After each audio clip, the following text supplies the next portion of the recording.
আজকে একটা ডিম দিয়ে 12টা প্যানকেক বানিয়ে দেখাবো। এজন্যই আমি একটা বাটিতে একটা ডিম নিয়ে নিয়েছি আর 1 কাপ পরিমাণ চিনি। এই কাজটা একটু সময় নিয়ে করতে হবে। ডিম আর চিনিটাকে একদম ভালো মতো মিশিয়ে নিতে হবে। তারপর এখানে আমি দিয়ে দিলাম সামান্য একটু লবণ। তারপর আবার এগুলোকে একসাথে ভালো মতো মিশিয়ে নিচ্ছি। যখন এটা একদম সাদা বর্ণ হয়ে আসবে, ভালো মতো মিশে যাবে ডিমটা চিনির সাথে, তারপর তখন এখানে আমি একটা চালনাতে 1 কাপ পরিমাণ ময়দা, 2 চামচ বেকিং পাউডার, 1 চামচ বেকিং সোডা সবকিছুকে এখন ভালো মতো চেলে নেব।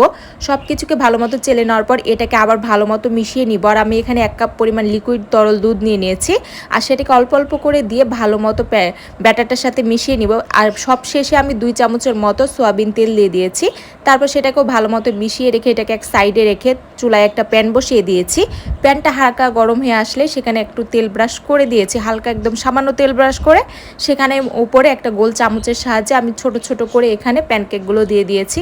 এক পাশ হয়ে গেলে আমি অপর পাশ উল্টিয়ে দিয়ে অপর পাশ অল্প কিছুক্ষণ রেখে আমি এটাকে উঠিয়ে নিয়েছি।